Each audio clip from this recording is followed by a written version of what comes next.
সেদিন ছিল উল্টো রথযাত্রা। ঘুরতে বেরোনোর কোনো প্ল্যানই ছিল না, কিন্তু হঠাৎ করে ঘড়ির কাঁটায় যখন দেখলাম বিকেল 4:30, হঠাৎ করে মাথায় একটা প্ল্যান খেলে গেল। চটপট বরকে ফোন করলাম যে চটপট রেডি হয়ে আমার বাড়ির সামনে চলে আসো। আমিও ঝটপট রেডি হয়ে তোমার বাইকে উঠে চলে যাই একটু ঘোরার উদ্দেশ্যে। বেরিয়েছিলাম একটা পারপাসে, কিন্তু দেখা যাক যদি সেটা ফুলফিল হয় তো খুব ভালো, না হলে একটু রথ দেখে বাড়ি চলে যাওয়া যাবে। তো যাই হোক, আমার বর বললো কোথায় যাবে কোথায় যাবে। আমিও ভাবতে লাগলাম যে কোথায় যাব। হঠাৎ করে বলে যে চলো শান্তিপুরের অন্যতম বিখ্যাত প্রাচীন মন্দির স্থান শ্রী অদ্বৈত মহাপ্রভুর স্থানে একটু দর্শন করে আসি, মনটাও ভালো হয়ে যাবে, প্লাস আজকে রথের দিন আছে তো খুব ভালো লাগবে। তো আমি বললাম যে চলো, তাই চলে এসেছিলাম সেদিনকে এই অদ্বৈত মহাপ্রভুর স্থানে। আসলে আমার এখানে আসা প্রায় 3 বছর পর, সেটাও আবার আমার বরের দৌলতে।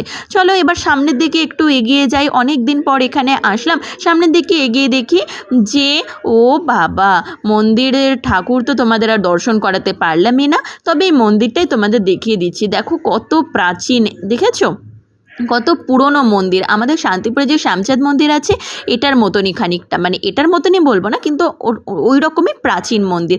অদ্বৈত মহাপ্রভুর স্থান মানে বুঝতেই পারছো, স্বয়ং কৃষ্ণ ভগবান এখানে এসেছিলেন। আর চারিদিকে দেখো কত সুন্দর বাগান, আর বিভিন্ন তিথিতে এখানে প্রচুর মানুষের সমাগম ঘটে। অসংখ্য দূর দূরান্ত থেকে কিন্তু মানুষ এখানে মহাপ্রভুর দর্শন করতে আসে।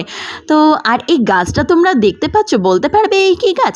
বলো তো কমেন্টে যেটা কী গাছ। এই গাছ না সেই মানসিক করা হয়, ছোটো ছোটো ইটের টুকরোর সাথে সুতো বেঁধে মানসিক করা হয়। আমারও মনে হয় এখানে একটা ছিল, জানি না সেটার অবস্থাটা কি, বলতে পারবো না।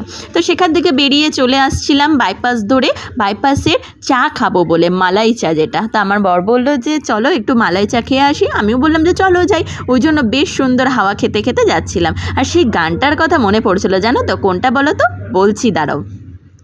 এই পথ যদি না শেষ হয় তবে কেমন হতো তুমি বলো তো, তুমি বলো। এই পথ যদি না শেষ হয় তবে কেমন হতো তুমি বলো তো। না, বলবো না।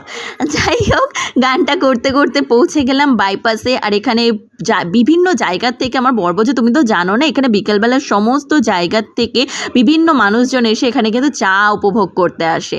তো চাটা খাওয়ার পরে চলে আসলাম শান্তিপুর রথতলার শ্রী জগন্নাথ দেবকে দর্শন করতে। তোমরাও দর্শন করো, আমিও দর্শন করে নিই। রথযাত্রা তো আশা করি তোমাদের খুব ভালোই কেটেছে, আমারও খুব ভালো কাটলো। সোজা রথ উল্টো রথ মিলিয়ে 2 রথই আমার খুবই ভালো কেটেছে।